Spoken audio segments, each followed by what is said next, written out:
the idea that killed God. Friedrich Nietzsche proclaimed an idea so dangerous, so destabilizing, so threatening to the foundations of Western civilization that even today, more than a century after his death, we have not fully grasped its implications. This idea was not a political ideology or a scientific theory.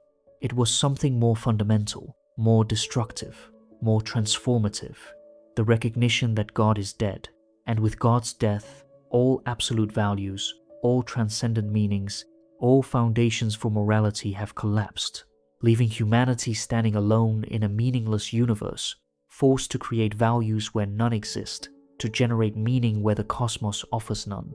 This is not atheism in the simple sense. Nietzsche was not merely saying that God does not exist, a claim philosophers had made before.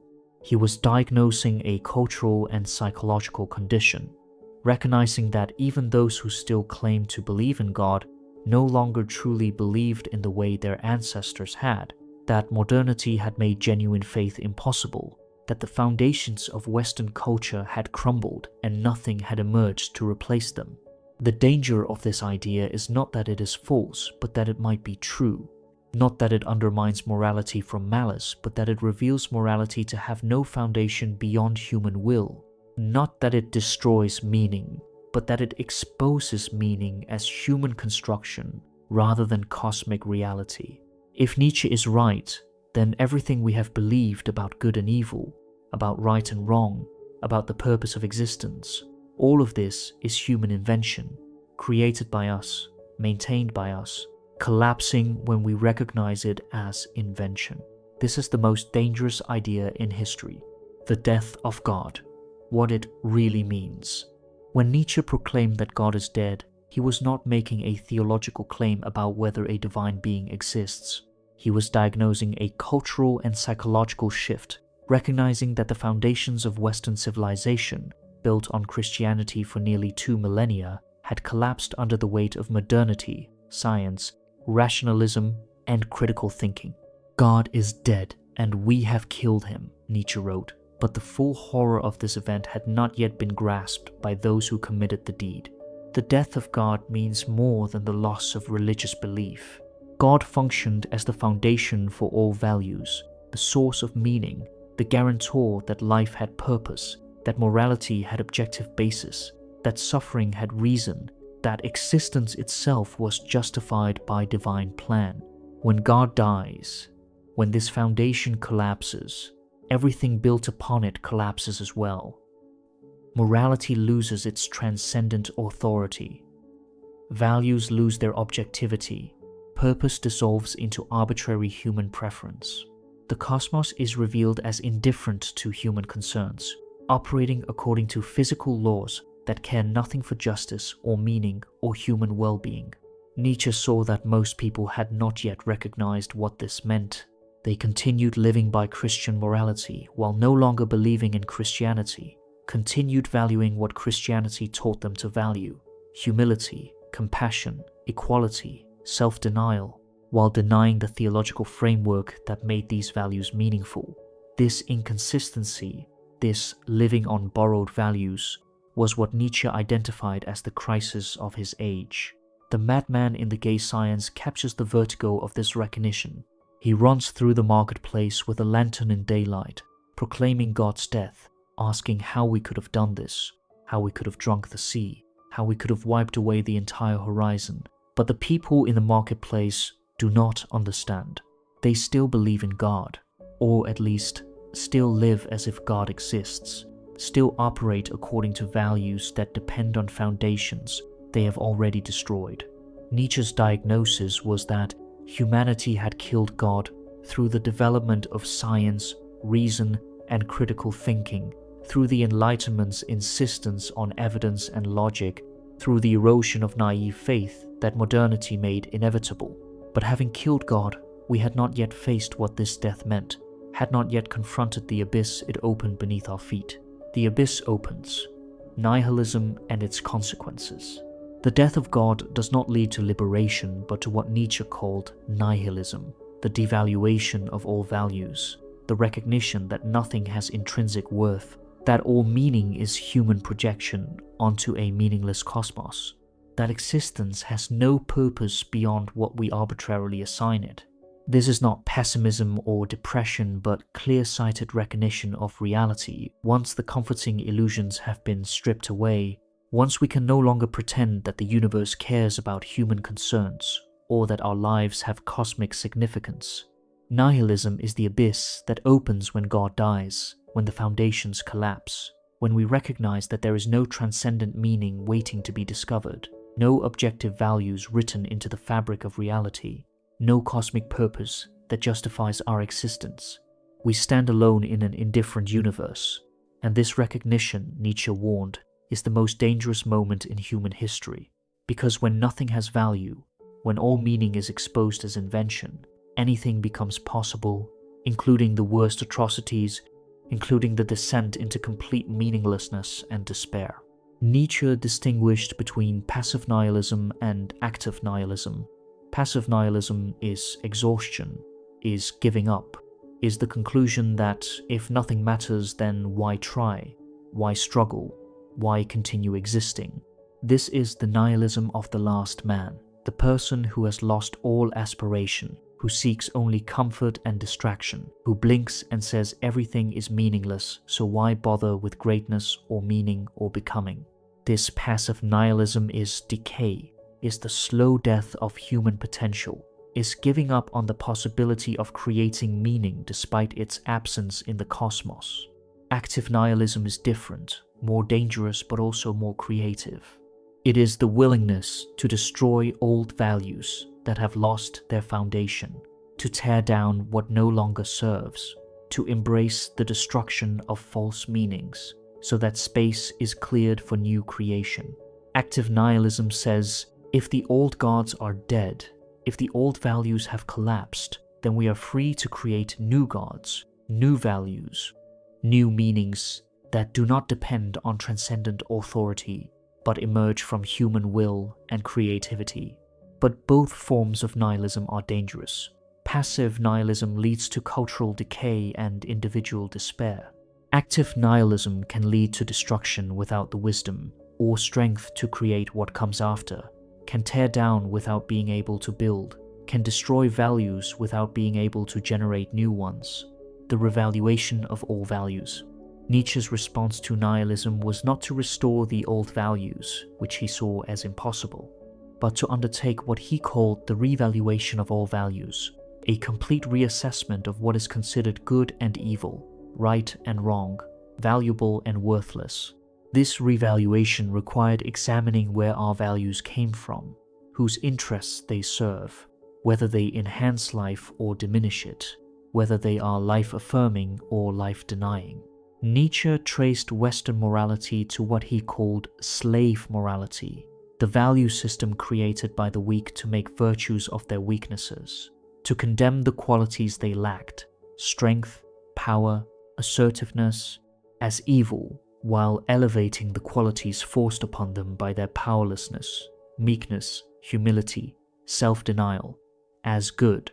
This morality, Nietzsche argued, originated in ancient Judaism and was perfected by Christianity, which made suffering noble, weakness blessed, and the strong condemned as wicked. This inversion of values was not honest acknowledgement of the value of different qualities, but resentment disguised as morality, the revenge of the powerless against the powerful, achieved not through direct action but through moral condemnation. Christianity taught that the meek shall inherit the earth, that the last shall be first, that suffering is redemptive, that turning the other cheek is noble. But Nietzsche saw this as psychological poison, as making virtues of necessities, as transforming inability to fight back into moral superiority. The revaluation meant questioning these values, asking whether they actually serve life or whether they diminish it, whether they create flourishing or whether they create resentment and self-denial. Nietzsche's answer was clear. Christian morality is life-denying, is based on resentment of life's natural inequalities, is driven by hatred of the body, the world, and existence itself. It promises rewards in an afterlife to compensate for this life's suffering, making this world merely a test, a veil of tears, something to be endured rather than affirmed. Against this, Nietzsche proposed what he called master morality, the values of the strong, of those who create rather than react, who affirm life rather than deny it, who say yes to existence despite its suffering and meaninglessness. This morality does not need divine justification or cosmic purpose. It creates its own values, judges good as what enhances power and bad as what diminishes it, values strength over weakness, creation over reaction, life affirmation over life denial. Beyond good and evil, the dangerous freedom. Nietzsche's most radical and most dangerous claim is that we must move beyond good and evil, beyond the moral categories that have structured Western thought for millennia, beyond the belief that certain actions are inherently right or wrong, regardless of context or consequence. This does not mean becoming amoral or embracing cruelty. It means recognizing that good and evil are human constructions, that morality is created rather than discovered, that values serve particular interests rather than reflecting cosmic truth.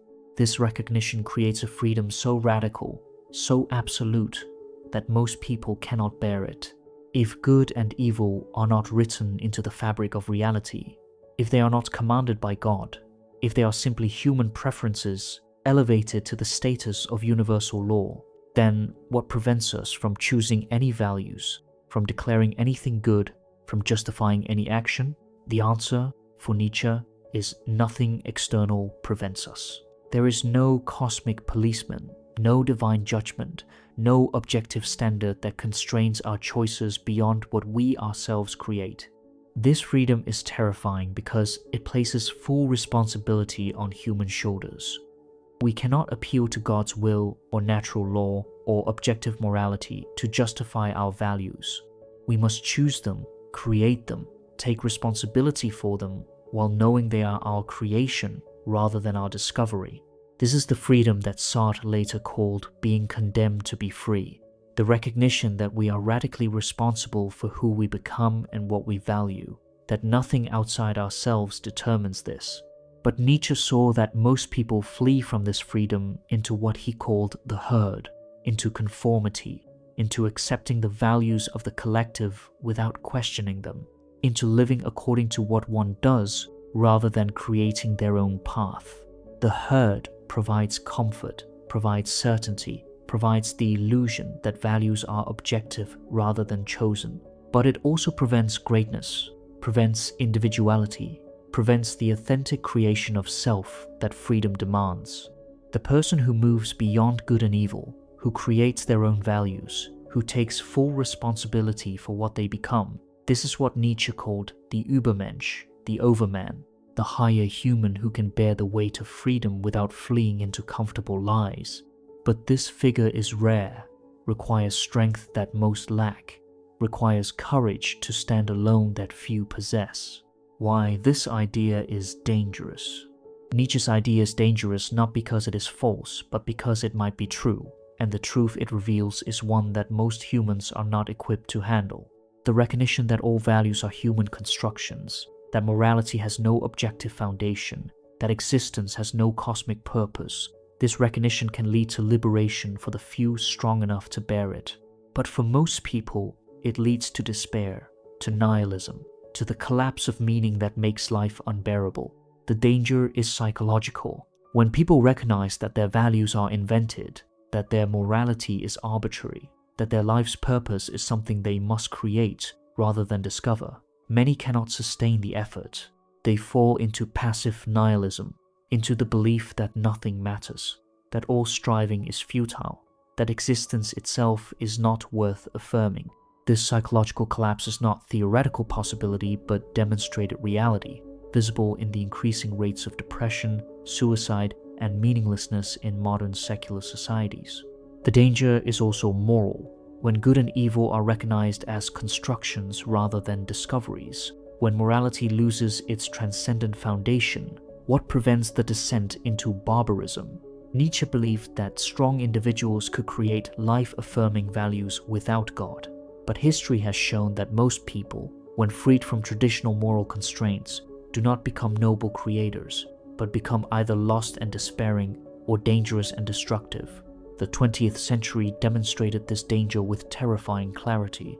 Nazi ideology drew on distorted readings of Nietzsche, using his critique of Christian morality and his concept of the Übermensch to justify atrocity, to create a morality based on power rather than compassion, to move beyond good and evil in ways that led to genocide. This was misuse of Nietzsche's ideas, but it revealed how dangerous these ideas become when grasped by those who lack the wisdom or strength to use them well. The danger is also cultural. When the foundations collapse, when God dies and no new foundations emerge, cultures lose coherence, lose shared values, fragment into competing groups with incompatible worldviews. This is the crisis Nietzsche diagnosed in his time, and that has only intensified since. We live in Nietzsche's world, in the aftermath of God's death, in the age of nihilism, and we have not yet found a way through it. Living with the truth, the challenge Nietzsche left us. Nietzsche did not offer comfortable solutions to the crisis he diagnosed. He did not promise that everything would work out, that new values would naturally emerge, that humanity would successfully navigate the transition from religious to post-religious existence. Instead, he left us with a challenge. Can we create meaning despite knowing it is created? Can we affirm life despite its ultimate meaninglessness? Can we generate values while recognizing they have no foundation beyond our will? This challenge is what Nietzsche called amor fati, love of fate, the capacity to say yes to existence exactly as it is, without need for it to be different, without requirement that it justify itself through cosmic purpose or divine plan. This means affirming life, including its suffering, its meaninglessness, its fundamental indifference to human concerns. It means loving existence not because it serves some higher purpose, but simply because it is, because we are here, because we can choose to create meaning, even while knowing that meaning is our creation. But Nietzsche was clear that most people cannot do this. Most need to believe their values are discovered rather than created, need to believe that meaning exists objectively rather than being projected, need the comfort of thinking their lives have cosmic significance. For these people, Nietzsche's idea is not liberating but destroying, not truth that frees but truth that crushes. This is why Nietzsche wrote for what he called free spirits, for those rare individuals who could bear the weight of truth without being destroyed by it, who could create values while knowing they are created, who could affirm life without needing cosmic justification. He did not write for everyone because he recognized that not everyone has the strength to live in the world his ideas revealed. The challenge Nietzsche left us is whether we can develop this strength, whether we can become the creators he believed we must become, whether we can generate meaning and values adequate to life without appealing to transcendent authority. This requires what he called self-overcoming, the continuous surpassing of who we have been, the refusal to settle into any fixed identity or any final answers, the willingness to create and destroy and create again. It also requires what Nietzsche called the will to power, not power over others, but power over ourselves, the capacity to direct our own becoming, to master our impulses while also expressing them, to create ourselves as works of art. This is not easy, not comfortable, not something most people will choose, but Nietzsche believed it was necessary, that without this creative response to God's death, humanity would descend into passive nihilism, into the last man, into cultural and spiritual death. Conclusion: Nietzsche's idea that God is dead and that all values must be created rather than discovered remains the most dangerous idea in history because it strikes at the foundation of everything Western civilization has been built upon. It reveals that our morality has no objective basis, that our meanings are invented rather than found, that existence has no cosmic purpose, that we are alone in an indifferent universe, forced to create significance when none exists. This danger is not theoretical but practical, not abstract but lived. We are living through the crisis Nietzsche diagnosed, living in the aftermath of God's death, experiencing the nihilism he warned about, grappling with the collapse of shared values and meanings that his philosophy predicted, the increasing rates of depression, suicide, and reported meaninglessness in modern societies suggest that many cannot bear the weight of existence without transcendent purpose, cannot create values while knowing they are creating them. But the danger cuts both ways. If Nietzsche is wrong, if we retreat into comfortable religious or ideological certainties, we deny what honest examination of reality reveals, we choose comforting lies over difficult truths, we remain children refusing to grow up. If Nietzsche is right but we cannot rise to the challenge he poses, we descend into nihilism, into despair, into passive acceptance that nothing matters and life is not worth living. The path Nietzsche offered, creation of values despite their groundlessness, affirmation of life despite its meaninglessness, self-overcoming as response to the void, this path is available only to those with strength to walk it. And Nietzsche was honest that such strength is rare, that most people will not and perhaps cannot develop it, that the free spirits capable of living in the world his philosophy reveals are exceptions rather than the rule. This is why the idea remains dangerous. It cannot be safely believed by everyone. It cannot be mass-marketed or made comfortable. It is truth that only some can bear. Philosophy for the few rather than the many. Recognition that most would be better off not fully grasping because they lack the psychological resources to live with what it reveals. Yet, we cannot unknow what Nietzsche taught us to see. We cannot restore naive faith once critical thinking has exposed its foundations. We cannot return to religious certainty once we have recognized it as human construction. We are condemned to live in the world, Nietzsche revealed, whether we have the strength to live well in that world or not. The question Nietzsche leaves us with is not whether his diagnosis is correct. History has largely confirmed it, but whether we can rise to the challenge it poses. Can we create meaning while knowing it is created? Can we value while knowing values are invented? Can we affirm existence without cosmic justification? Can we become the creators Nietzsche believed we must become? Most will answer no, will retreat into comfortable illusions, will choose beliefs that make life bearable rather than truths that make it difficult. But some, the few Nietzsche wrote for, will answer yes, will accept the challenge, will attempt to live in the world as it actually is rather than as we wish it to be, will create values and meanings adequate to existence without appealing to gods or cosmic purposes. This is the most dangerous idea in history because it forces us to choose comfortable lies or difficult truths, childish dependence or mature responsibility, discovered meaning or created meaning, the security of inherited values or the burden of generating our own. There is no safe middle ground, no way to partially accept Nietzsche's diagnosis without facing its full implications. We live in Nietzsche's world whether we acknowledge it or not. The question is whether we have the strength to live in it consciously, to create rather than despair, to affirm rather than deny, to become what Nietzsche believed humanity could become, creators of our own values, authors of our own meanings, beings who can say yes to existence despite the abyss. If Nietzsche's dangerous idea has shaken something in you, if you recognize the world he described, if you feel the weight of existence without cosmic purpose, then you have glimpsed the truth that most refuse to see. The question is what you will do with this recognition. Subscribe to this channel if you seek content that explores difficult philosophical truths without comfort or reassurance, that examines ideas too dangerous for mainstream discussion, that honors Nietzsche's unflinching examination of what it means to live after the death of God.